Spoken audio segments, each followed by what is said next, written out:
Okay, yeah, we'll get started, we'll give it another minute, and then we'll hit the road running. I do just wanna, you know, it is the State of the Union tonight, so hopefully, we won't, you know, get anywhere too fast, 8:40, 43, and we can listen to it on the way home and just get right in there. See it. But yeah, we should have plenty of time. So, I'm Jim Morose, I'm the, what am I? I'm the treasurer of the Ambulance Republican Committee. And, yeah, well, so this is our meeting, and it's just not me. I had the Salem Republican Committee, John Hayes, there you go. We had Jim Avalon from Beverly Committee helping out, and Kia. She's on her way. She's on her way, okay. And Ron Mastro Giovanni, is he here? No. Okay, very good, but he was from the Topsail Republican Committee, so he's with us. So before we start, the flag's right there. So we open pledge of allegiance. I pledge allegiance to the flag of the United States of America and to the republic for which it stands, one nation, under God, indivisible, with liberty and justice for all. Excellent. Okay, so yeah, we're running. I just wanted to, open introductions, we've already done that. And is there anyone else who's an elected official, anyone who wants to, announce themselves? Okay, we got our 4 candidates right up front here for the forum. And we do have John Paul, he's a congressional candidate for the 6th district, thank God. Okay, we need to put someone up against Seth Moulton because he needs it. We'll wait, we'll get you. We're gonna have, Is he here? yeah, he is here, and he's gonna be up for us. Okay, so we'll give him 7 minutes and then a few questions after.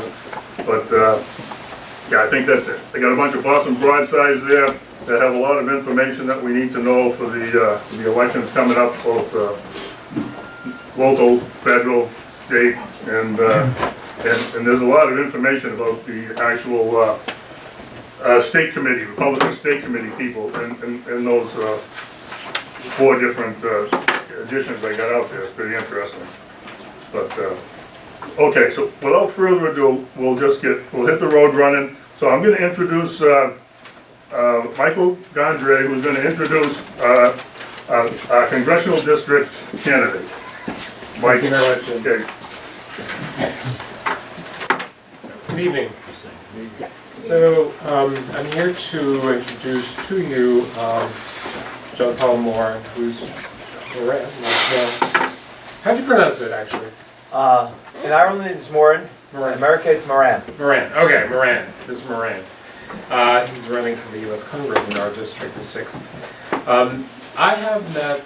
I met him a little over a year ago, and I was immediately struck by the clarity of his thinking and the ability that he has to nail down the actions to take. And he's the first one to invest his own money and essentially just do an amazing job.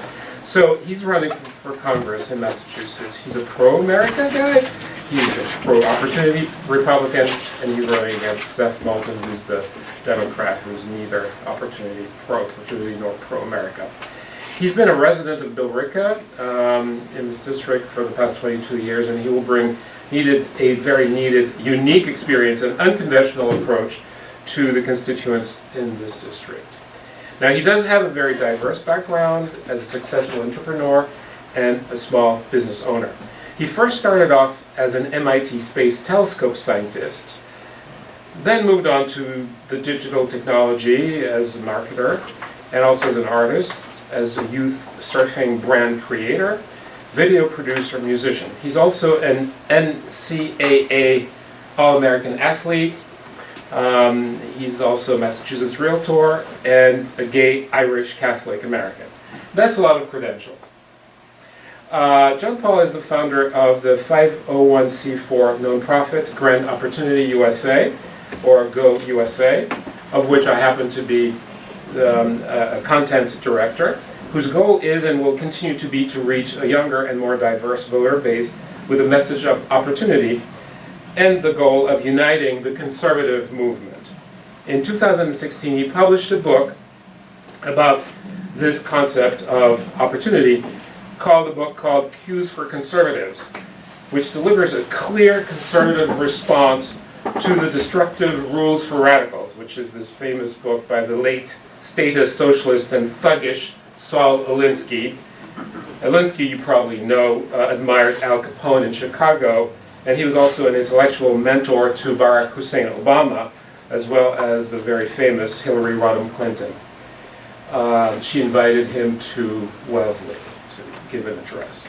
Now, John Paul also made possible a big and great Go USA Conservative Proud event this past summer in Lexington and in Billerica, with speakers from the area here, Massachusetts, New England, as well as from the entire country. So it's my pleasure and distinctive honor to introduce John Paul Moran to you.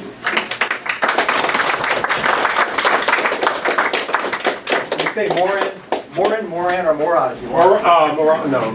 That went out in the 3rd grade, Moron. So thank you very much for your wonderful introduction, Michael. And I'll keep it short.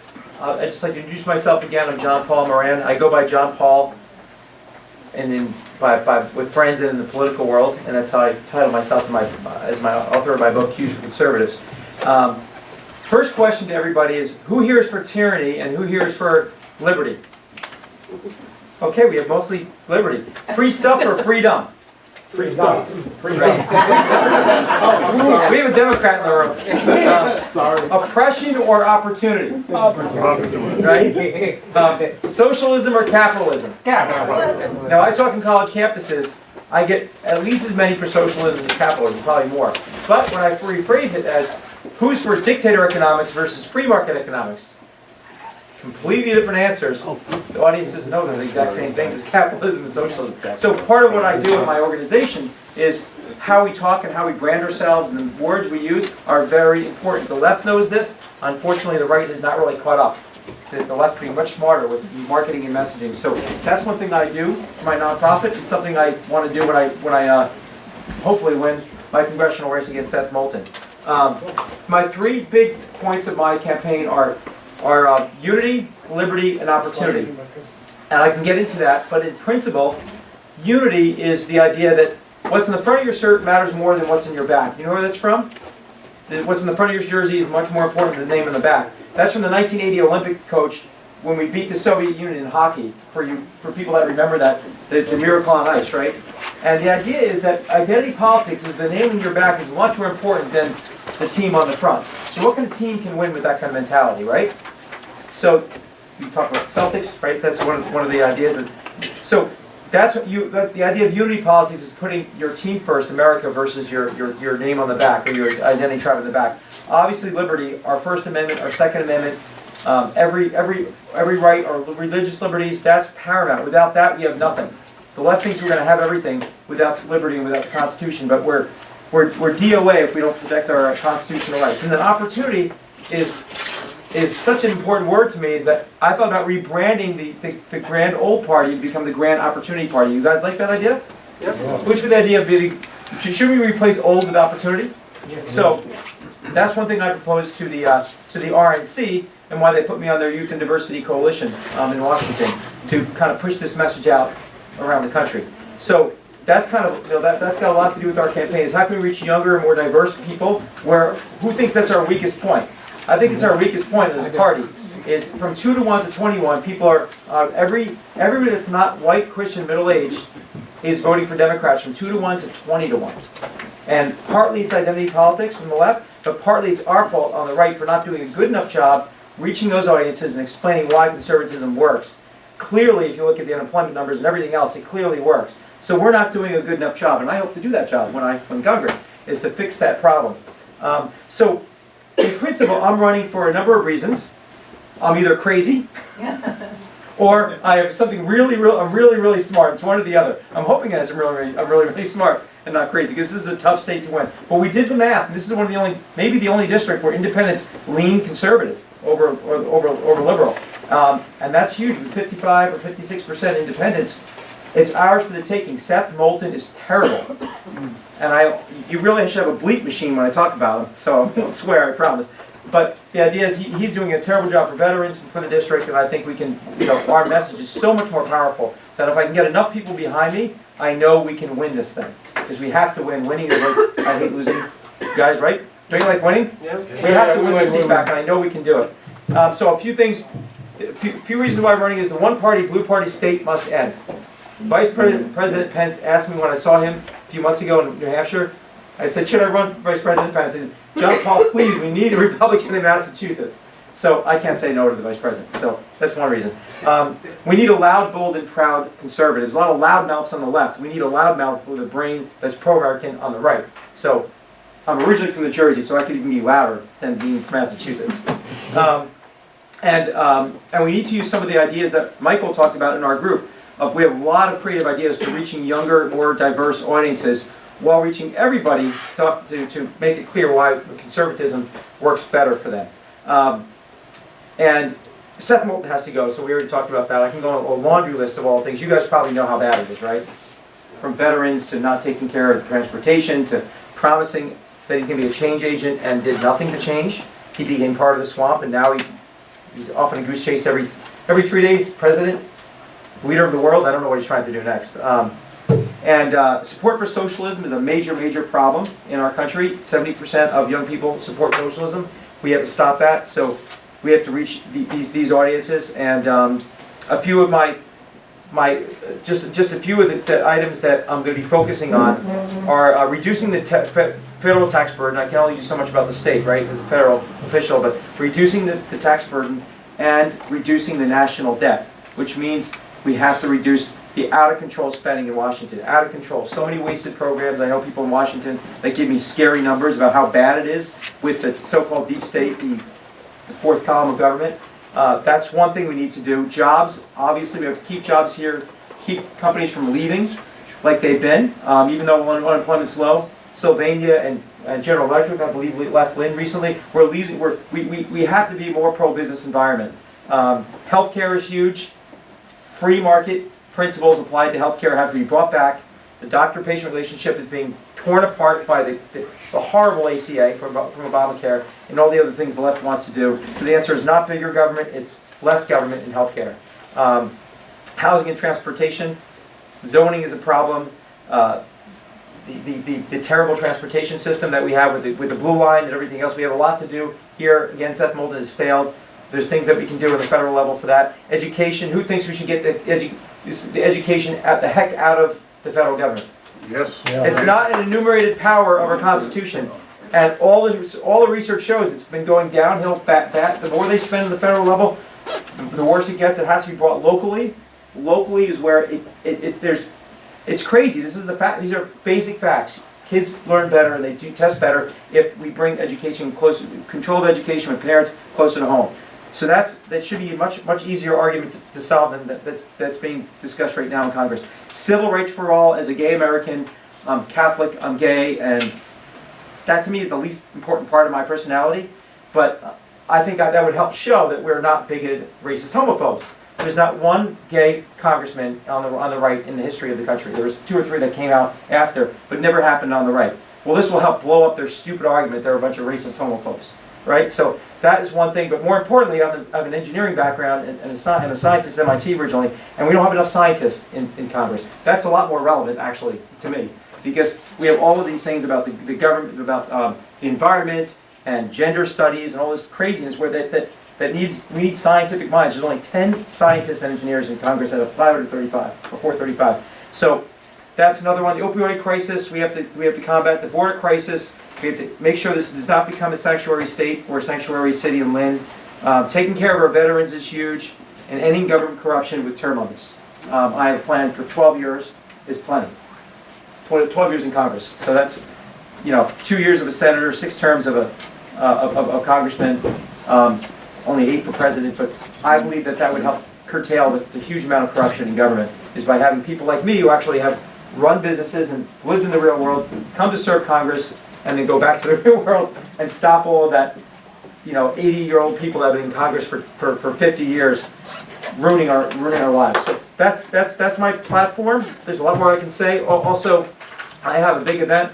Please come to my kickoff event on February 25th, Tuesday, February 25th. We're having a day of media events, and then we're going to end in Billerica at my cathedral room in my house, which is big, right, Michael? It's big. And we're going to have a big a fun time there, kicking off my official kickoff there, right before I go to CPAC and talk there. So questions, anybody? I know I probably went over my time, so I don't want to, I'm very conscious of your time. Thank you for your time, and I'd love to have any questions you guys have with whatever time we have. When are you gonna start collecting signatures and what do they do? The 11th we can start, and I need your help with that. I'd like to get them as fast as we can, and then so I can just focus on beating Seth Moulton. So the 11th of this month. So anybody that wants to help with signatures, please let me know, and we'd love to have your help. Dean Cavaretta is my campaign manager, just so you guys know, and Steve Roach is going to be helping me with fundraising. Any other questions, you guys? You guys like? Do you think we can win? Yeah. Together? Yeah. One other quick thing I didn't mention is that, you know, there's the Marine Corps, there's the Peace Corps.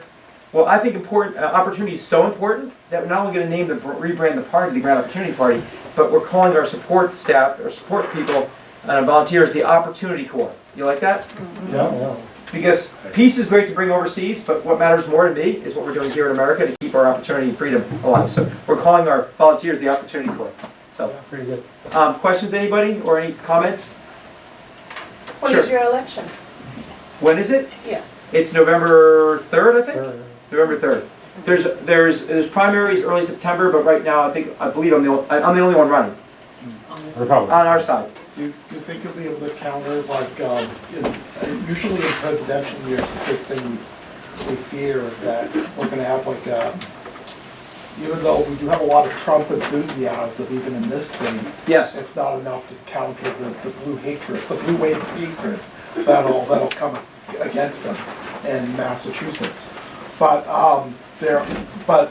that kind of happened a couple of years ago.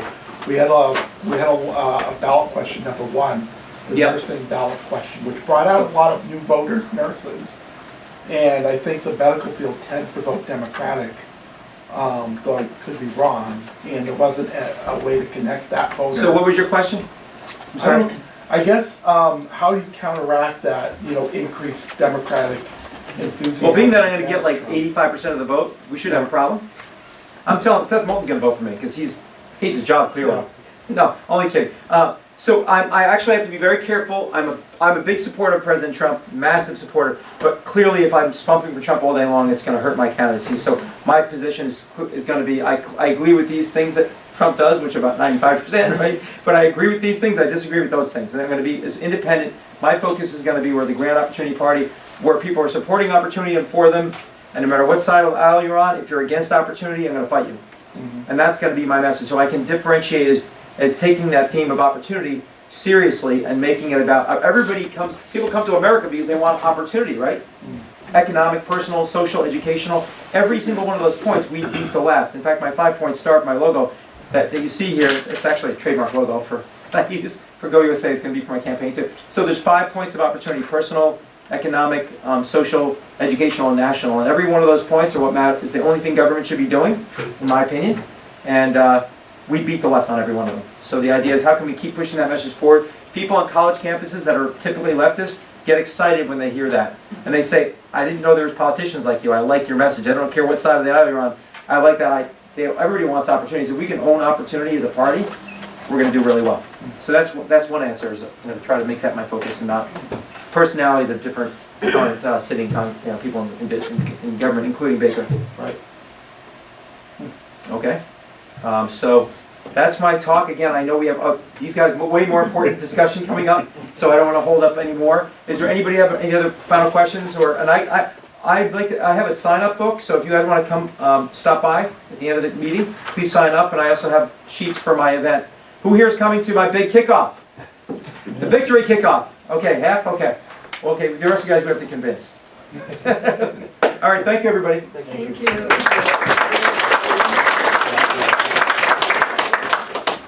Okay, if you're tired of Seth Moulton, you gotta get out behind him, beside him, in front of him, get him to the finish line, no matter what it takes. Okay, so the next up here will be the state committee forum. We've got 4 candidates right here, and just, I don't know if everybody's got the little, the forum format, but basically, we'll go with 6 minutes for each candidate to just give a little stump speech about themselves. And then after that, we'll go for questions from the floor, hopefully no more than 40 minutes, and then we'll close up with 2 minutes. And as an FYI, I am taping this thing, so on the bottom of the forum, there's a little note there that says it should be on danvistv.org, and sometime next week, about the 11th. So without further ado, the candidates, I'll just introduce them and they can just raise their hand. We have John McCarthy, he is the incumbent. Ann Richard, she's the incumbent as well. We have Jacqueline Corvo, candidate, and Michael Scarlata, candidate. So we're gonna go in order of incumbents alphabet and then candidates alphabet. So the first up will be John McCarthy, 6 minutes.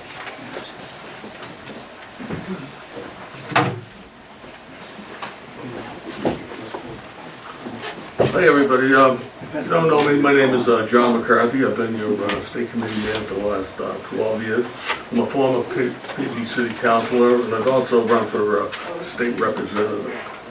I'm an unabashed supporter of President Trump and was a delegate for him in Cleveland in 2016. Last week I got elected as Jim Lyons was picked for the 6th district as a delegate in Charlotte. I'm running for re-election because the Democrats are really coming at us, and it's not for the good. They have a trifecta of bills.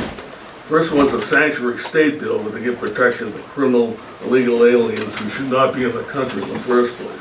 A carbon tax that would add 17 cents a gallon to fuels, but was expanded by the state senate from the original TCI to include home heating oil, natural gas, propane, charcoal, and wood pellets.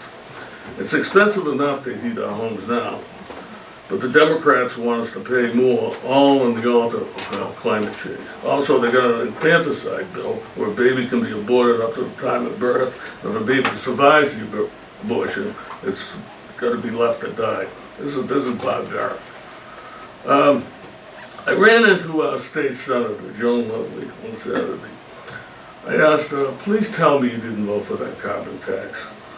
Oh no, I voted for it. I said, it's true, it got expanded to put in heating oil, propane, natural gas, wood pellets, charcoal.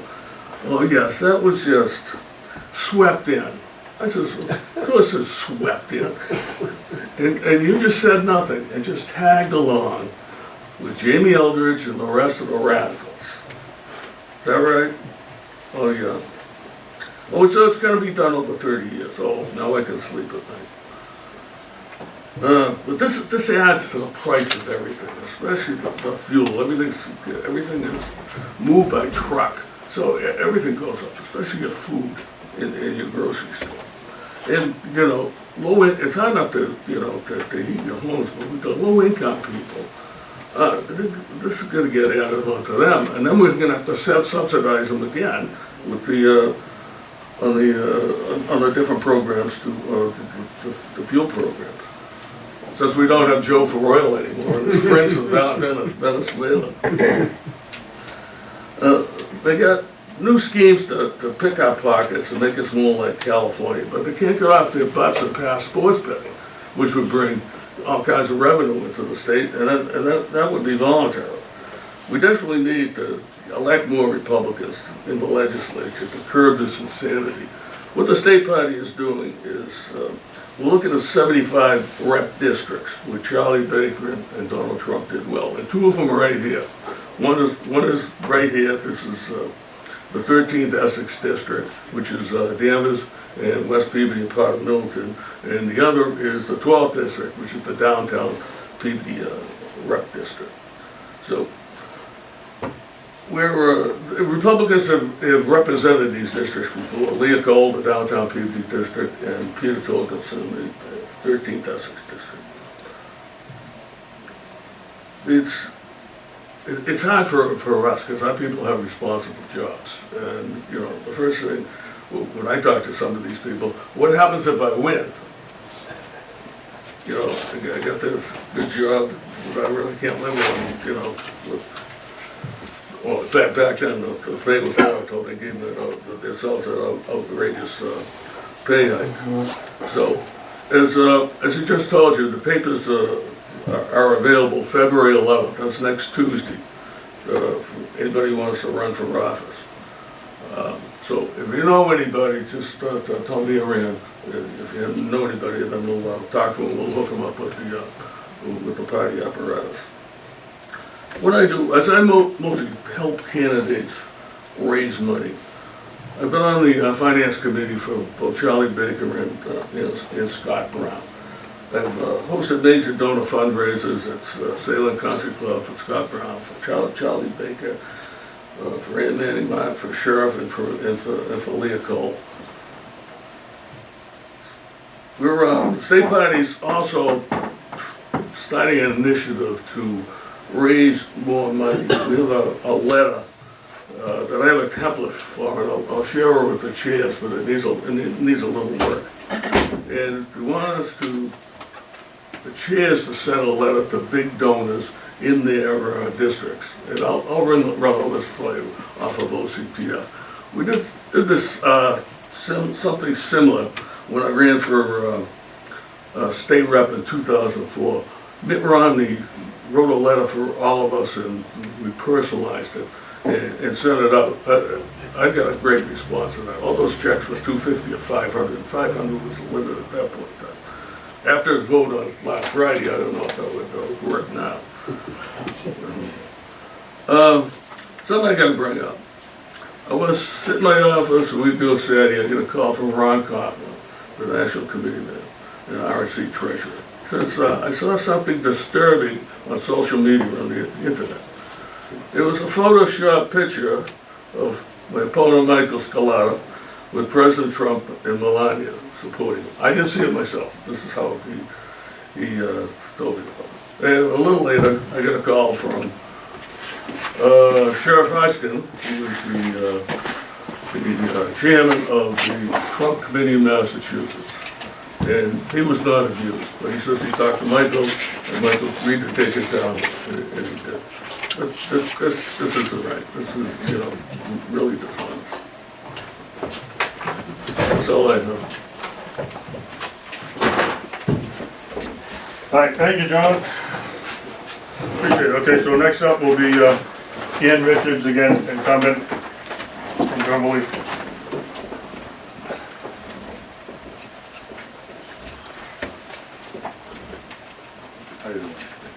I'll give you 30 seconds.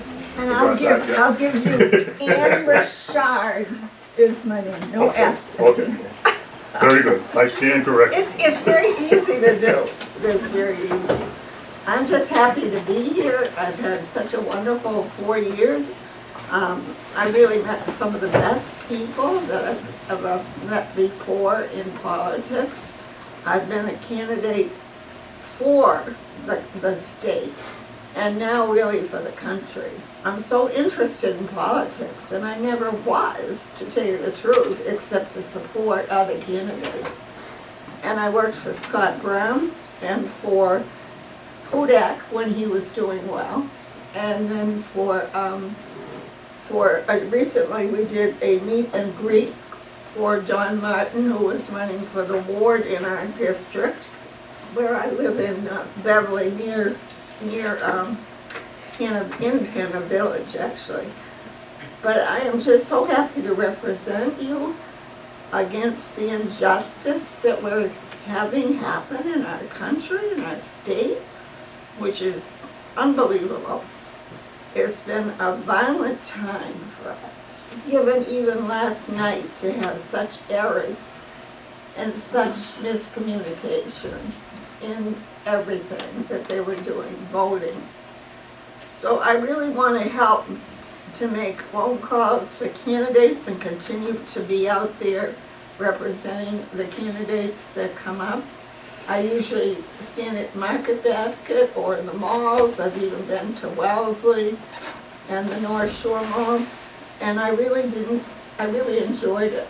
And the more I talked to people, the more I got excited. I had to go home and rest. I got so excited. But I really I need to really fight for my family, because over the years, the abortion issue has been a very important one to me. My children, when they were in high school, knew people that had abortions, and they really committed suicide. I've had this issue in my family, and it's just a horrible thing. It leaves them feeling just empty. And they might not feel it for 10 years later, but it is such an important issue that I've probably in the 70s and 80s, I was out on Beacon Street in front of the abortion clinics to really speak for the unborn, because they can't speak for themselves. So I've done a ballot initiatives against the tax-funded abortions, as well as stopping the automatic tax for the gas. I think that was just when I was coming into office. And I've also helped the candidates make phone calls, which I've needed myself, if anybody's willing to make some. And my belief is that we need to have justice now. Justice and belief in the dignity of every human being, from the in utero to the mothers, fathers, and seniors. My grandchildren are now living in such perilous times, and they're not even aware that they need to be voting on these issues. They're just not, unfortunately. So I have a son-in-law who's got a sign that he put out, and then he put it way back near the bike trail in Bedford. And someone took the sign and threw it in the creek. And a neighbor saw the sign and told my son-in-law, he loves to talk to me about politics. He was so mad that he brought the sign home, ironed it out, straightened it, went back down with a big ladder that you have to push up and put it 30 feet high on a tree. So in Bedford, they're pretty liberal. And he's kind of keeping an eye on it to see what happens next. So the rest of the story will be next time I see you. But my grandchildren are living in tough times as well as yours. And we really need to help them. I originally ran on Common Core, where they are really in Bedford. They're pretty conservative where my granddaughter lives. She's 11 now, and she lost her mother 6 years ago. And she's at peace now with her own self. And I asked her last week, are they teaching you these things in school? And she said, no, Nina, I would not do such a thing. With sexual identity issues. It's really unbelievable. And the bathroom issue, where you have boys going in girls' bathrooms. She said she would tell me if there's anything going on, but you know, in the past, I have learned that my children need to be listened to, and we really need to listen more and more to our constituents, to our people, rather than talk so much. We need to be there, be present, and be, you know, cheerful, but very firm. So being part of such a great party has given me the opportunity to go to schools, and I really enjoyed the schools that teach the value of being a Republican, and to push back at the Democrats. They've had some great schools. They've had people come from Virginia to teach us, and tremendous schools recently on the tax-funded abortion, how to present the issues. And so I continue to work for you and for whoever I can. Every day I talk about politics when I can. Not so much the politics, but to vote for Trump. And I had a lady call me this morning. I'm making phone calls. And the lady said to me, just from talking with you, I went down to City Hall and I went from unenrolled to Republican. So we make a difference. So encourage people. That's what we need. Thank you.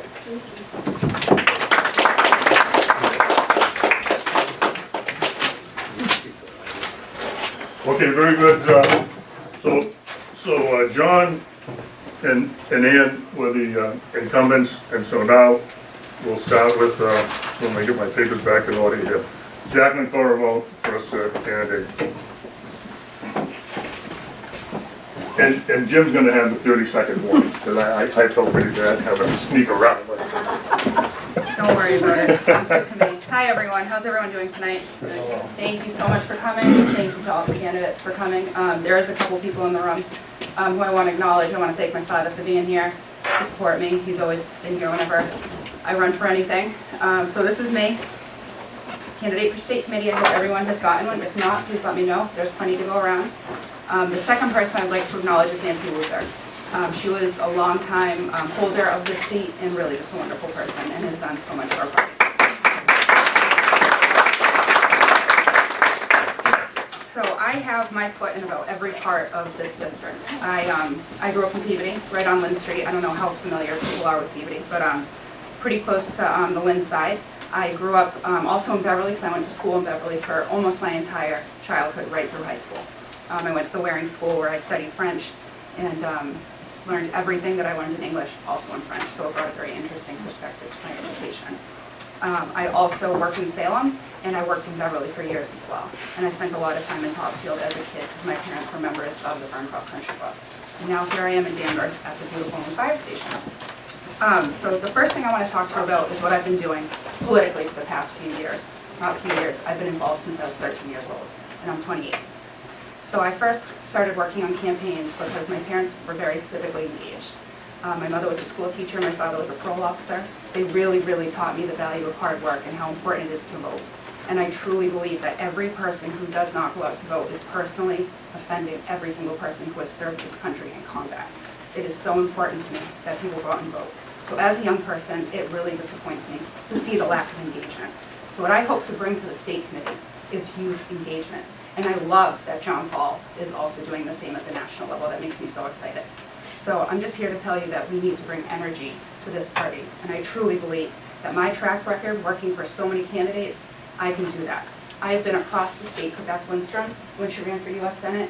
I worked all of Essex County when I was running Ann Manning Martin's campaign for Essex County Sheriff. And I just have the energy to knock on every last door every single day, make every phone call I can to get people elected. And that's what I've been doing for the past 10 years. So I truly hope that you'll consider me on primary day when we pull Republican ballots and all our unenrolled friends pull Republican ballots, right? We're going to tell our unenrolled friends to pull Republican ballots. It's very important to vote for the president. It's important to vote for our state committee people. And so I ask for your support. If you have any questions for me at all, I will be here for the rest of the night.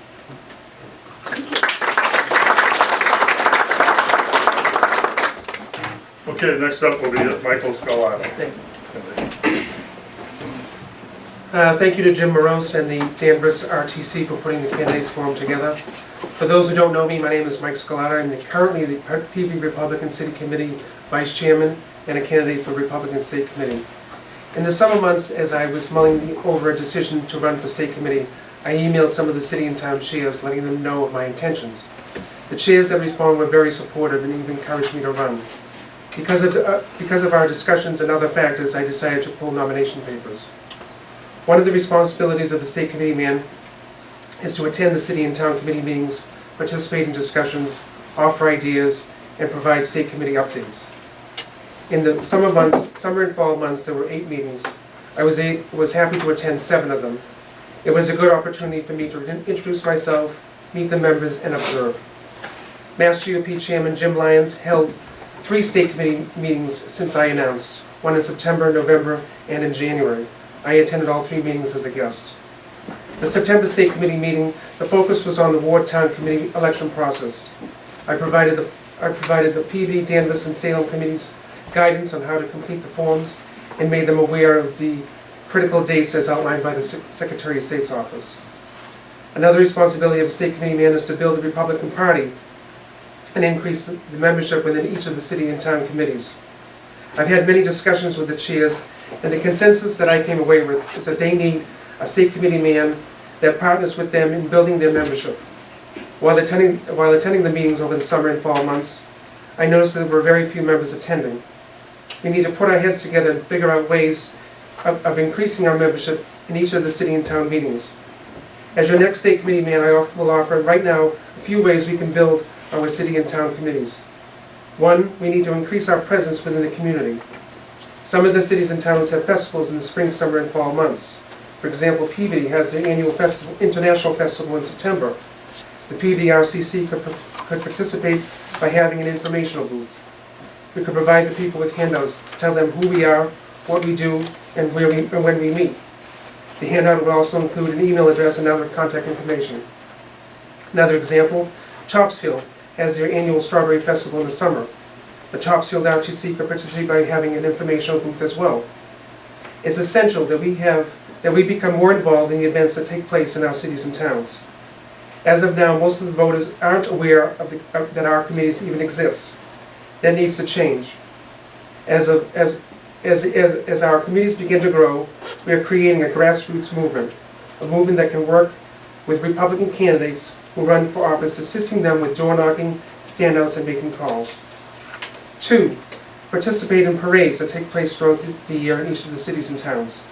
We could buy banners that display our name and location for each of the cities and town committees. This will provide good visibility for our committees. 3, contact Endicott College and Salem State University to see if they have Republican groups. We could request a meeting, introduce ourselves, and hopefully become partners with them. 4, I have the voter list from Peabody, Salem, Danvers, Beverly, and Topsfield. Once the election is over, we could use that database to send out an introductory letter to Republican voters along with our contact information. Hopefully this will result in an influx of new members to our committees. Another responsibility of the state committee man is to recruit and promote Republicans to run in local and state elections. I consider myself a political activist. A political activist is someone who actively campaigns for candidates out in the field. Kia can tell you that I volunteered for numerous Republican candidates throughout the state. Between Kia and me, we've knocked on thousands of doors, made several hundred calls, and participated in countless standouts. I love to campaign because I believe our Republican candidates have a powerful message to deliver, and I'm happy to get their message out to the voting public. Few examples of who have helped along the way. Mark Messina ran for state representative against Ted Speliotis. I was out there with Mark on many occasions. I held signs with him in Danvers Square, made calls, and door knocked on his behalf. This race was very winnable. The Mass GOP offered very little help at the time. If I was the state committee man, I would have requested a meeting with Kirsten Hughes, who was the chairwoman of the Mass GOP. I would have presented a good case as to why Mark should have received additional resources from the Mass GOP. This was a seat that could have easily turned Republican. Unfortunately, the Mass GOP offered very little resources to down-ballot candidates. The new Mass GOP chairman, Jim Lyons, mentioned that they are targeting 75 state representative seats that they feel can turn Republican. In these districts, President Trump either won or came very close to winning. One of these seats is held by Ted Speliotis. As your next state committee man, I will promise that the person who's running against Ted has all the resources necessary so that we can be successful in turning that seat over to the Republicans. The state committee man acts as a liaison between the committees and the Mass GOP. State Representative Brad Hill ran against a left-wing progressive. I, along with the PD Republican City Committee, campaigned for Brad. We participated in a parade, held signs for him in Ipswich, and door knocked and made calls. The PRCC rose to the occasion and provided Brad with boots on the ground. As your next state committee man, I plan on creating a grassroots approach so that candidates have the resources they need to be successful. I would even suggest that in some cases we commingle our city and town committees to help when Republicans run for office. That means having our members go out in the field and promote candidates even if they are not from their city or town. The Mass GOP Chairman Jim Lyons said in the September State Committee meeting that more money will be allocated to down-ballot candidates. I'm grateful for his strong commitment to candidates at all levels. All candidates that run for elective office in the 2nd District can be assured that I will be a strong advocate on their behalf. This means going to bat for them in the field as well as in the Mass GOP. I respectfully ask for your vote on Tuesday, March 3rd as your next state committee man. I am fully committed in building our city and town committees, building our party, and recruiting and promoting candidates at all levels to run for elective office. Thanks very much.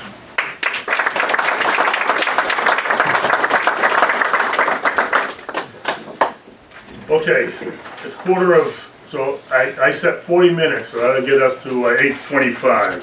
So 8:25. So we're gonna take 40 minutes worth of questions if we can go there. So, but the ground rules for the questions are, okay, you know, at least say your first name, what town you're from, and hopefully your question is general enough that all four can answer, so, and try not to have a 25-page question. Ready, go! My name is John Hayes, I'm the chairman of the Salem Republican City Committee. Over the years, I go back to Scott Brown and Charlie Baker the first time we were running. I've also talked to the new person that's the state committee chairman, Jim Lyons.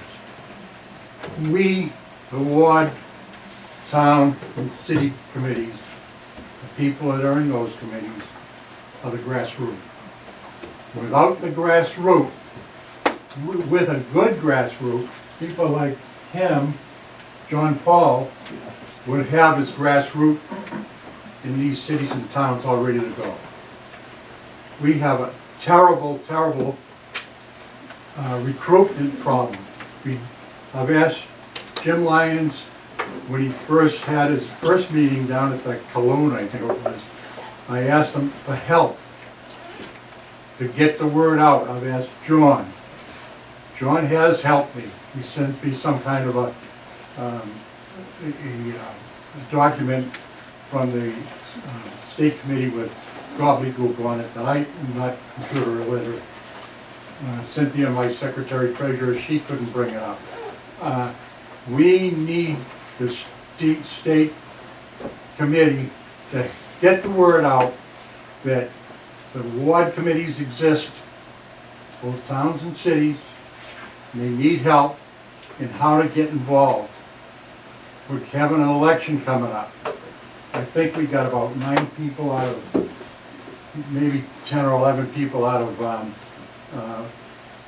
4 of us, 7 wards. People don't want to get involved. One thing that I try to tell, and I tell you people, that when you're talking to somebody, if they're not on a ward committee, when they get the ballot on March 3rd, they can write their name on there. I go to City Hall after election, I get all the write-ins. There's some clown that, I have a friend that he writes all his enemies in, their names in, so I have to read those people out also. But we need help. I sort of wonder if anybody beside Jim? No, Mike. Mike. I mean, he rattled off what I think the state committee people should be doing. And I'd like to know if anybody else has anything else to say about what the duties are of a state committee person. And by the way, don't forget to vote November 3rd, 2020, my 80th birthday. So Kennedy, we'll start with Ann. You just wanted, like, his question, just, what do you think the top 3 priorities are of a state committee person to assist and what he was asking about as far as the state committee and local committees and Well, for the state itself, something that was really interesting to me, and Robert Afuro is usually here, he couldn't come tonight, he would take me to the Marriott, big state, 4 times a year committee meeting. And when you go there now, with Jim Lyons, it is so productive to bring up the issues that we need for this community. We don't see that. We don't get any effort out Well, of the that. feedback. I don't we bring really back care to what the they do at committee. these meetings 4 times a year. Mhm. It doesn't trickle down to us. It doesn't trickle down to the ward people. The Well, ward it people are the does- it grassroots, does. not Jim Lyons. Well, Jim Lyons is really good, and he's given a lot of intensity to the party. And we're really saving It hasn't money now. gotten down to the ward. Okay, all right, let her answer the question, we can't. I'm trying to answer, but all I know is what I do. I come back and I give the report to our committees. And then I personally try to work on the things we brought up. I go to the schools to learn how to be a better candidate. And because of that, I'm better with candidates to get them elected.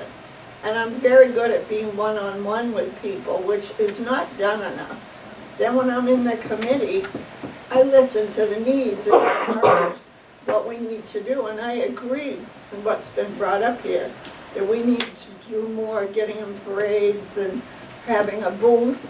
And I would love to get involved with Salem State College.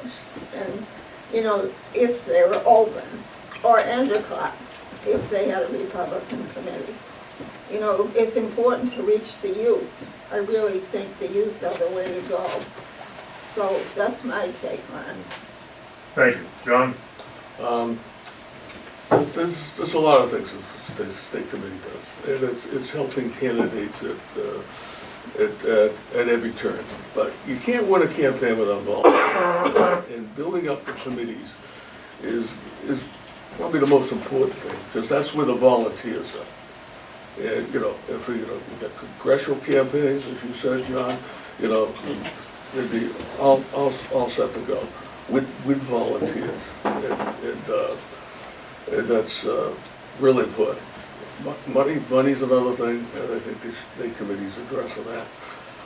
But there's a lot of things that the state committee, you know, can do and is probably starting to do now. Thank you, John. Jacqueline? It's great to see you, John, first of all. I haven't seen you, I think, since the preview campaign. But I think the top three things that I would do as state committee, one of my priorities would be, one, to build up the grassroots, like John said, getting volunteers out there to knock the doors, make the calls is really where the rubber hits the road, and I have, you know, a decade of experience doing that. For someone who's not even 30, I think that's pretty impressive. The second thing would be to be an effective bridge between state committee meetings, what happens there, and really, sometimes it has to be translated. The state committee meetings aren't always the easiest things to understand. Sometimes we don't know what happens at them, which I think is a problem. Like Ann said, I think we need to do a better job of connecting the ward committees and the city committees and town committees to what's going on at state committee. And I think one thing we really gained with the Jim Lyons chairmanship is the ability to connect the two. I think him being such a grassroots person by nature, he really does have that in mind. The third thing would be to listen to people like you. You're telling us that this isn't working. And so to hear feedback like that is really important, and to not only hear it, but to take it and run with it. So that would be my third thing, and not in order of any priority. My top three things and my third thing would be to listen to John, people like Kia, people who really do the groundwork of organizing the city committees and making sure that they have the resources and knowledge to move forward and be productive and grow the party. Great, thanks. Okay, Michael? So I'll just reiterate what I said in my opening statement. The biggest issue that we have right now is, as I've visited each of the cities and towns, is that there's lack of membership. People aren't attending the meetings, and we need to turn that around, because you need people to become members, and once you get a number of members in your committees, then those people are basically your grassroots, and those people can go out in the field and help Republicans run for office. And so what we need to do is become more visible in the community. Because right now, as I've been campaigning, they don't even know what a state committee person does. They don't even know they never even heard of the office. So that's an issue. So we need to get out, become more visible in our community. We need to, you know, participate in the events that take place in each of the cities and towns.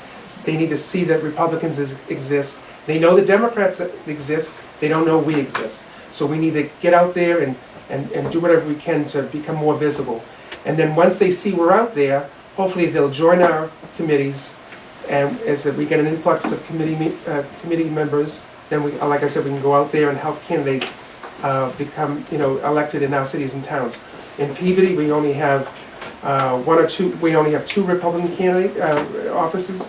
Ann Manning Martin is the city councilor, and Jared Hawkins in the school committee. I think we have one in Beverly, Paul Ganchi, or I'm not sure how to say his name. Ganchi, yeah. And that's the only one in Beverly. And then, you know, so we need to do better. We need to become more visible. We need to get out there and tell them that Republicans actually exist in our second district. Great, thank you. Okay. Steve? continue. Well, thank you, Jim, for organizing for this convention, actually, this debate.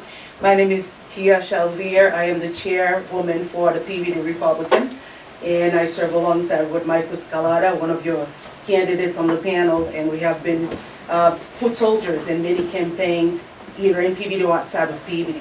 My question is for the incumbent. Based on your experience, what have you identified as the weaknesses or the strengths of the GOP party in Massachusetts?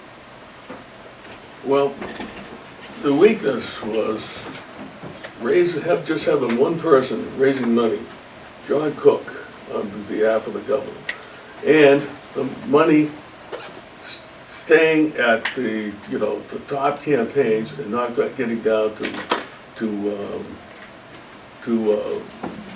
lower ballot races. Sorry for my voice. I lost my voice over a month ago. It's just getting back now. But that was the major thing recently. Because for Mark Mazzini, I was on the candidates committee. I had him on the list for some money, and then it got diverted by the chairman at the end. But he was definitely on there for the list. But it's still not enough. The amount of money that they were doing, they were just doing mailings from, and it was paltry compared to what the Democrats are spending. But that's the weaknesses that happened recently. And Thanks. strength? In the strengths, now we got a new party chairman who's been a state rep, and he's a grassroots guy. He knows how to run campaigns, and I've been to the National Republican National Committee Finance School, and on my late brother Paul's 2 congressional runs, and they have money coming from multiple sources, and Jim is turning it around. He's just going. It's right by that playbook now, and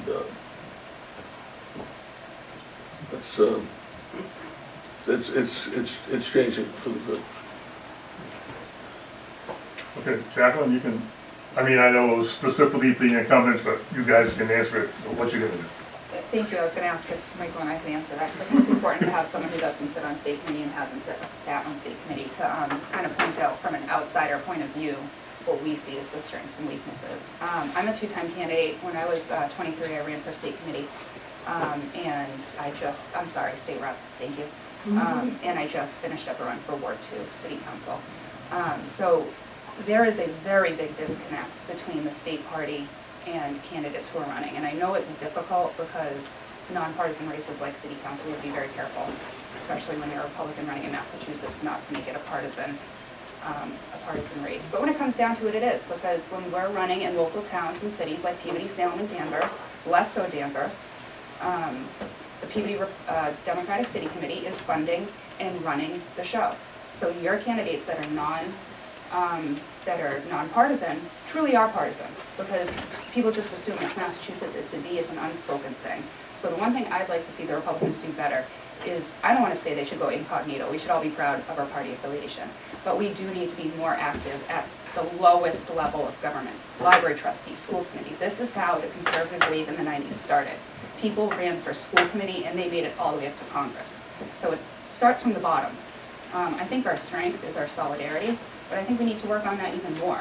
I think Jim Lyons is doing a really good job trying to bring us a little bit more together. I think we need to think of the Democrats as our opponents, not each other. So I'd like to see a little bit more bridge building between different factions of the Mass GOP, Massachusetts Republicans, our right-leaning unenrolled friends, who we really should be pushing voter registrations in their faces, telling them that they need to register as Republicans. And I think that's something we can do if we really come together as a group and build some consensus amongst ourselves. So I'd like to see more consensus, and that doesn't mean sheep. It just means putting aside our differences. So that's what I would like to see. Great, thank you, Jacqueline. Michael? Yeah, so as I said, I attended all 3 state committee meetings over the summer and the fall. And one of the things that the state committee is doing is called the Voter Registration Initiative. And basically what that is doing is going to try to get the unenrolled voters to switch to become in the Republican Party. And so that's a major goal. And what they're doing now is they're doing a series of workshops throughout the whole state. Peabody was the first workshop that took place about 2 weeks ago. And they mentioned that what they wanted to do. And the workshop talked about what are the best ways to do door knocking, for example. How can you be very effective at door knocking? And then once we talk to these people, they are targeted people, so we'll have like what they call an Advantage app. And it's a database that shows you all the different voters throughout the state. And they can manipulate it so that they can target specifically unenrolled voters. And so when we go to the doors, we'll talk to them, try to persuade them to become Republicans. And we really even have a voter registration form with us. And hopefully they'll fill that out in front of us, or if not, they'll mail it in. So that's a huge initiative that they're going to do in the spring and summer months, once the workshops are over. Mass GOP Chairman Jim Lyons is relatively new. He's been there about a year. He's done a lot of good things. He's met 90 or so different RTCs and RCCs throughout the state. He's really put forth a really good agenda to try to increase our numbers as far as Republicans in the state, because as you know, we only have about 11 or 12% of the voters are Republicans. And he's been very proactive in that regard. The only thing I don't like about Jim right now is what he's doing, and he hasn't done it to our committees, but he's endorsing state committee candidates. And I don't think that's the right thing. He should be neutral, and I'm totally against that. Like I said, he hasn't endorsed any of us here, but he's gone around the state and endorsed different state committee candidates. And I think he just should stay neutral, so I'm a little bit disappointed in that respect. As far as the past, and like I said in my opening statement, a lot of the down ballot candidates didn't receive any money or very little money, which is very unfortunate. And that is obviously changing now with Jim Lyons. He's committed to give candidates more money, which is is outstanding, because we are in a heavily Democratic unenrolled state, and we're behind the 8 ball. So the more resources we have, the better we'll be off.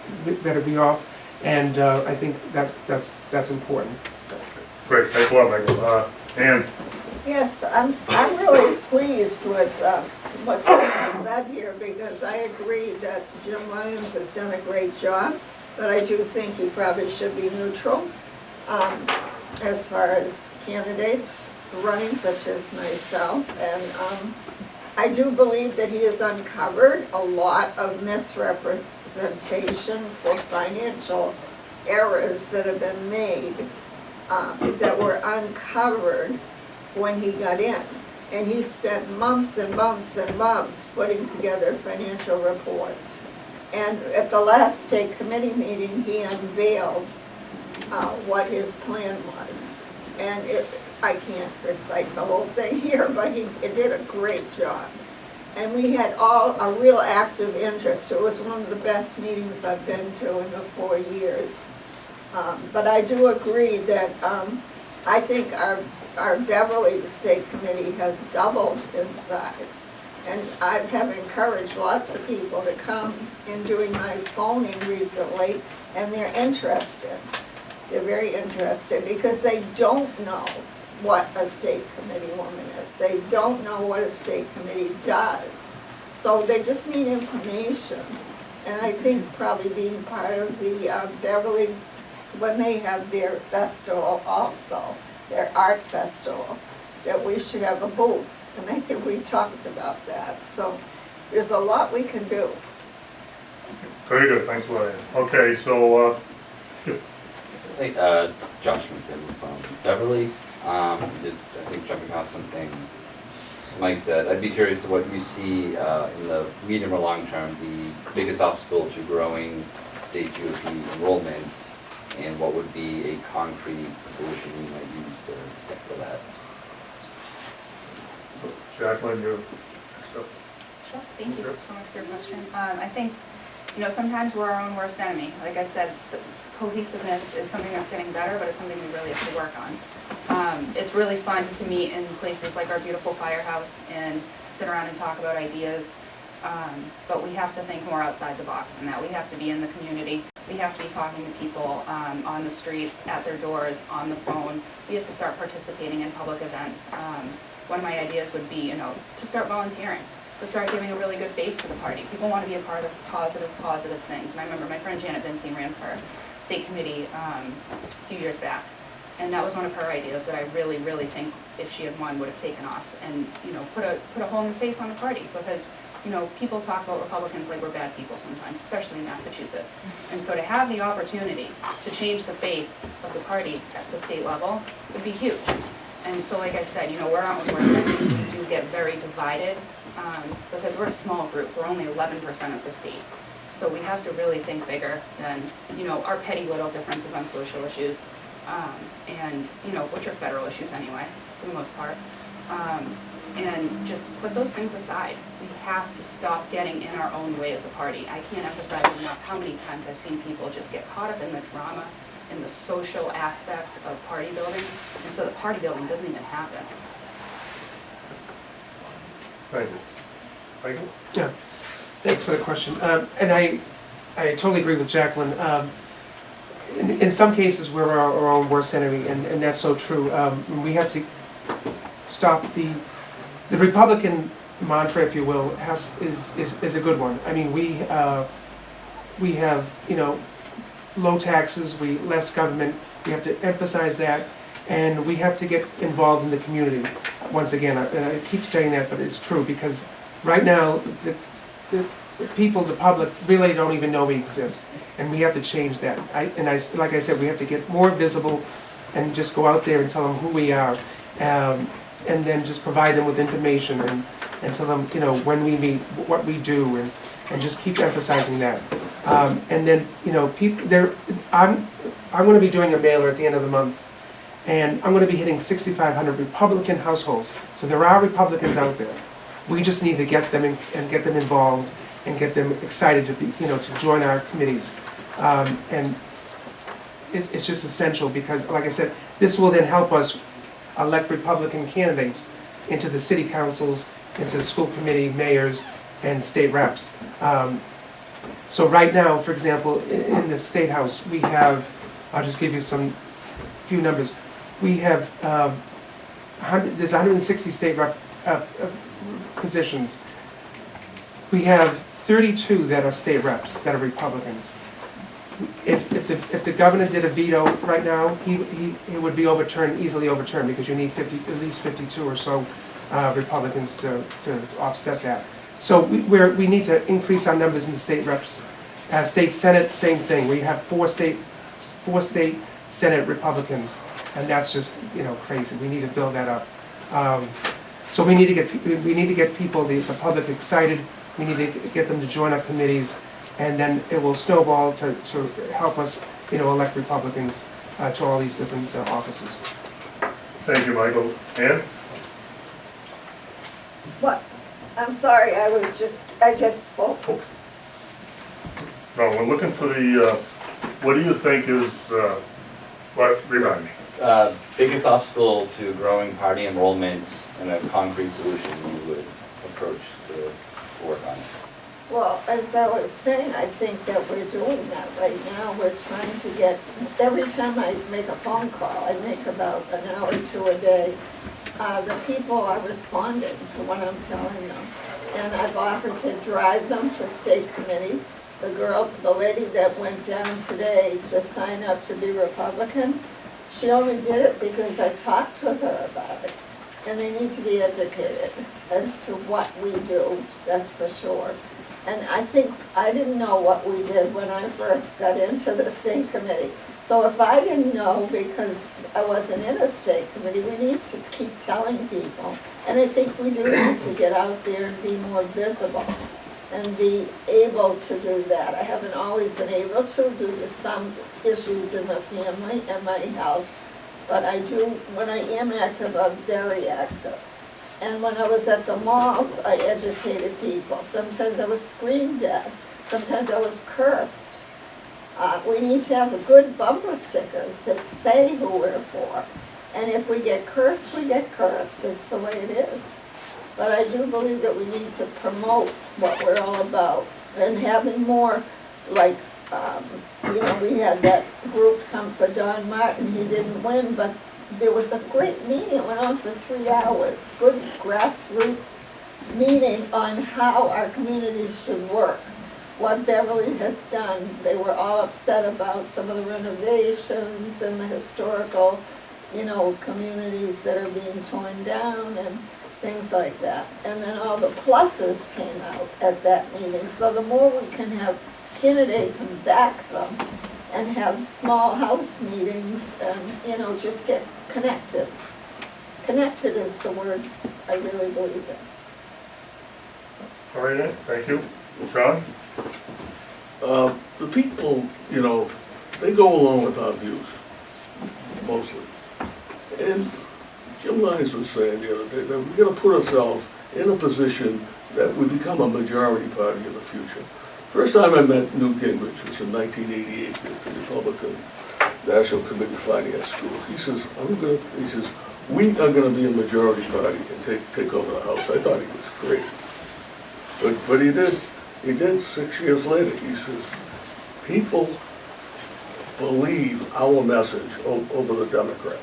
And that's what we gotta get out there. And any other thing, the infighting, that's the thing that's gonna stop. We got one common enemy, the Democrats, not each other.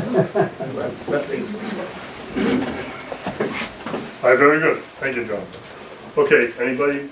I just have one quick question, Okay. Michael. No, go ahead. No, you. Michael, where are those 6,500 households you rep? Well, they're gonna be in the second Essex district, so PV, Salem, Danvers, Beverly, and That's Topsfield. what I thought, but I Yeah. just wanted to. Yeah. Okay. Yeah, Jim Avalon, Beverly Republican City Committee. Concrete question, I guess it's to Michael. Beverly, we want to send out a mailer to the Republicans. It's 2,800 in Beverly, it's cost prohibitive, we've narrowed it down to 900. What can you do for us? Well, And I've already talked to Jim Lyons about it, so. well, I would hope there's a couple of ways we can do it. First is the committees would have to have like some type of membership fee, so we, get people to donate, membership fees like $25, $30, whatever it is. But I would go back to the Mass GOP. If I'm elected as a state committee man, I will talk with Jim or his staff and try to have them defray some of the costs, because they want us to build our parties. They want us to elect Republican candidates. So they need to help us out financially. And we just have to try to. He won't. Well, I understand that, but we'd have to have someone who can talk with him, try to be as aggressive as possible, and try to explain to them the reasons why it's necessary It's not that he to. won't, it's just that he can't. Well, The money goes to other places besides the committees. well, the money goes to the down ballot candidates, but it has to come back to the committees, in my opinion, because if it isn't for the committees are the grassroots. And the committees in the grassroots go out and do the door knocking and elect, Republican candidates. So they need to give us some type of, money so we can defray the costs, so that we can, try to build our parties, our committees. Yeah. Okay, so Ian. There's a lot of John, we'll do Ian, then you're gonna, okay, so basically, there's a real issue here, okay? Yeah, Beverly there's a wants real- money to make a mailing, and other cities, everybody wants your time and your money, so how are you gonna address these issues? It's something that's not my expertise, to be honest, finance, but I think that we maybe need to go as maybe all we can, the candidates here, and talk to Jim. And talk to some of the other people that are, in the State House. We really need help, because I don't think we could use some raising of money. Fire alarm. Oh. 2 is on the air. Engine 2 on the air, 2014. People, let's get up now. Okay. Okay, you all set here? But I just think we ought to raise some money too. We talked about some ways at the Beverly Committee on how to raise some money, like with the, having a party to get people together to raise money for meals. And some of the information books, couldn't we do it that way? Well, I can tell you what I think they might be able to help with the cost of the mailing because they have a special rate sometimes. It seems like the money is going to candidates. I guess candidates are important, but, I mean, like Wellesley just sent out a letter, very successful. Okay. Spent a fortune, but no help. Okay, yeah, let John and Jacqueline. Yeah, we have the state committee has a bulk mail stamp, which makes a big difference, if you want to do. Also, there's a lot of emails in the database too, which you could do an email blast. I don't know, there's a lot of them in there, but I don't know if it's 100% coverage. So, we're not Democrats, we can raise money for our own committees, right? We don't ask for handouts, right? Right. Very good. So I think it's fair to ask the state party to help, like with their mail stamp. But we have to be able to self-sustain to some extent as a city committee. You know, we can't just come to this crying to the state party every time we need something, because they have state level candidates that they need to fund, which is, I think, more important than, not more important, but what their focus should be for their money. Their focus should not be giving money to town and city committees, in my opinion. Because every town and city committee should have a bank account. Every town and city committee should be coming up with creative, fun, fundraising ideas. People love karaoke. I love karaoke. When I get elected, we are totally going to have a karaoke fundraiser in Peabody. We have to be creative. So we can't just go to the state party every time we need something. We have to look back on ourselves, pull ourselves up by our bootstraps and say, what can we do differently? And what can we bring to the table? If we're going to ask for something, we have to bring something to the table. We can't just go to Jim Lyons and say, what can you do for me? It's a give and take. The state party certainly has resources. But, you know, something that a lot of people don't see is we have some great fundraisers. One thing John brings to the table that people don't see is he raises a lot of money. And that's a really valuable resource to have. And so, you know, everyone has what they contribute, and I think we need to go back to ourselves more often than turning to the party and asking for a handout. I'm banned for karaoke at all Lions clubs in Massachusetts. No Lions Club then. All right, so look, we got time for one more question, so. I'd like to add. Okay, okay, John. Yes. Does anybody besides John, this is his second question, so does anybody else have anything going once more? Okay, go ahead. I'd like to see the Jim Lyons chairman to do a generic mailing. He does, I mean, I get a piece of mail sometimes twice a month, sometimes every week. A generic one, plug in the ward, town, city committees. Just a generic one which would cover what, you know, and you can also plug, go vote for your state committee person. You know, it could be generic, he doesn't have to put anybody's name on it, but there's a March 3rd date, and if you put that out there, it would cover everybody on his mailing list, which probably would include all your mailing lists. We need help from Jim Lyons. Okay, very good. I don't think that was a question, but we thank you for that. Okay, so, you know, so did anybody else have a question? Okay, so now what we got here, I mean, I put 2.5 minutes, I suppose we can go for even 3 to close it up. So we'll just go in the same order. We'll start with the incumbents, John and Ann, and then Jacqueline and Michael, so. John. I just want to thank everybody for coming here. This is we had a nice discussion about a lot of stuff, and we should probably really do this more often. Thank you. Okay, thank you. Boy, we got we saved 2 minutes and 35 seconds, okay? Ann. I'm just thankful too that I got to meet John Paul in person. I wanted to go to Lexington to see your event, and I hope to get there and that we meet all the people here that are so great, and they've got great questions, and hopefully we've answered half of them to your liking, and that we will continue to do what we can to represent you. Well, thank you, Ann. Okay, and Jacqueline. I want to thank everybody again for coming. I know it's a Tuesday night, we have a lot of things going on, everyone does, so it's really important that everyone that could be here is here. So thank you for taking time out of your very busy schedules to be here. I think campaigning and party building should be fun. I don't know if you've gotten that yet from me, but I like to have fun with what I do, and I think that it should be fun. I think we should all try to have a good time and be as cohesive as possible. We all have to start trying to get along and putting our differences aside. So it's about building consensus. And that's really something that I want to bring to the table, and I want to have a good time doing it, and I want to just really build the party. I'm all about bringing energy and bringing people together and putting aside our differences to get more Republicans elected across the state. And that's something me and Jim Lyons just love to sit around and talk about, is just getting more Republicans elected, just getting everyone energized and bringing more people into the fold. We can't keep just having these conversations with the same people. We have to go out into the community. We have to bring Republicanism and conservative ideals outside of where we are. We can't expect people to come to us. People are busy. There aren't many people like us who are going to take time out of their lives, sit in a room and to listen to these ideas. And so what happens is you get the same people over and over again. So I would just like to bring more conservative ideas outside of our comfort zone and physically outside. We should be outside. So that would be my idea. I ask for your vote on primary day, and I encourage your unenrolled friends to please, please, please pull a Republican ballot and consider me.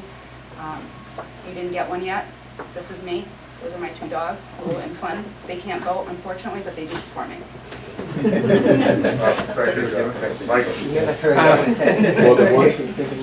Thanks to Jim Morose and the Danvers Town Committee for hosting this event, and thanks to everyone that asked questions. As your next state committee man, I plan to be very active in all aspects of the state committee position. We need to elect Republicans to local and state offices.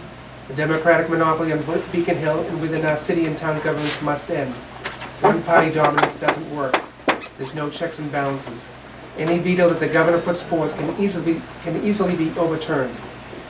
I will be a partner, supporter, campaigner to any Republican that runs for elective office in the 2nd Essex District.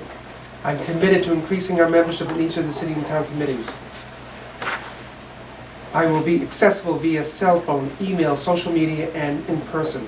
I will attend and participate in all city and town committee meetings. I will keep you informed with all aspects that takes place at the Mass GOP. I'm happy to announce that I've been endorsed by numerous Republican city and town committees offices throughout the state, top-tier candidates that ran for office in 2018, as well as city councilors and school committee members from the North Shore. My list of endorsements is published on my state committee Facebook page, Mike Scalata for Massachusetts Republican State Committee.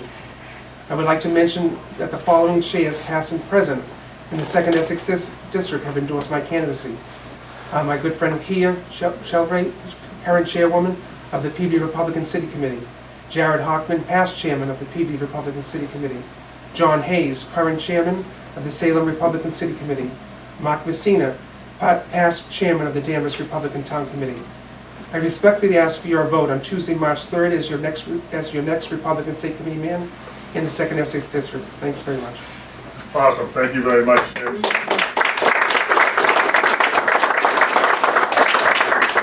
I'm not a socialist, but they did save us time. So we're gonna give you a couple of minutes. Anything you wanna say to wrap up? Oh, me? Yeah. Well, first of all, you guys did great, so I appreciate everything that everyone here in the room is doing. It's nice to be in a room with people that are not communists, right? And really, I mean, I'm really excited about this race. I think we can kick some serious asterisk. And I really hope that people can come to our kickoff event in just 3 weeks from tonight in Billerica. If you didn't get one of these sheets, I'll hand it to you guys. I don't think I got it up front here, so I'll give you guys the sheet to the event. And if you're going to Washington, D.C., I'll be speaking in Washington 2 days later in Seatown and doing another kickoff event there. Does anybody have any questions for me? I'm happy to chat after our talk here tonight. I know everybody wants to hear our great president speak, so we're probably missing out right now. But does anybody have any questions for me while I'm here? Oh, by the way, yes, you guys heard the word that gay. I call it chromo, conservative, rational, homosexual. Chromo. But I'm not. For one thing I'd like to say though is I'm not part of the LGBTQ political lobby. Is my enemy. So just so everybody knows about that, I make a very clear distinction between my lifestyle and the leftist demand that I vote Democrat, which I'm completely against. So, anybody have any questions for me? And otherwise, I can chat with you afterwards. Are you contacting any of the sportsman's clubs in the area? We will, yeah, that's on the list we're just rolling out, but yes, I'm Billericay Gun Club, joining, and we're gonna be reaching, and one thing that, Caitlin mentioned, is we are gonna be going out and doing very unique things. We actually have an idea called, anybody here seen Cash Cab? Yeah. So we're gonna do a bird called Opportunity Taxi. I'm gonna be driving around, it's gonna be John Paul free ride, and then we're gonna have cameras in the car, and gonna be asking them questions. And political questions and things, and get their feedback, and we're gonna make videos about it. What do you guys think? We're gonna go to Lynn, we're gonna be free father. Yeah, we want to be friends. By the time they get out, they're gonna realize they're voting for a Republican. They're not gonna know it until they walk out of the car. So we're looking at doing things like that in fun events with like trivia relays and music and art and music festivals, and we really want to go all out with a very different message that no Republican, I don't think nationally, has really done. So we really want to engage these audiences and get people realizing they had no idea that there are Republicans like us. So do you guys like those ideas? Yeah. So we'll talk to you. Any ways we can make this more fun. Short of doing shots on my bar, probably can't do that. The shots probably can't do. So. Well, All right, thank you, everybody. Thank you. Okay, so before we wrap it up, I just want to do a couple of things. I did have a sign-up list, okay, because you know what? We don't need to ask for fish. We can go, we're our own fishermen. We got it. So if you sign up, I have a mailer. Oh, here it is. Okay, it looks like a lot. So if you haven't signed this, sign it. And if you have your email address, because see, what we can do is, we have to make our own networks. How many people here get an email from me? Okay, 1, 2 people here. Yeah. So there's quite a few. I have like 50 people, okay, 58, and so I can grow it. And I just send out, whenever I get something that's really interesting, I send it out. And I hope that when you get it, then you send it to someone else, and they tell a friend, and so on and so on. That's how we have to grow. That's the network we need to work with. Okay, so everyone should be doing that, and we should share our lists. I should probably send Beverly, I'll send Jim, and Kia, and Ron, and my list, you guys send me your list, and we'll all, we should be able to network and network. Jonathan Ring has a great. Who does? Jonathan Ring. Oh, yeah, and Jonathan has a great coverage. He does. Okay, so with that, I'm not gonna, we still have 10 minutes left. Does anybody want to say anything while we're here? New business, old business? Thank you very much, Jim, for putting this together. I know you spent a lot of time on it. Thank you for inviting us. I want to thank you all for coming, and yeah, we should do this again. Okay, good night. Motion to adjourn.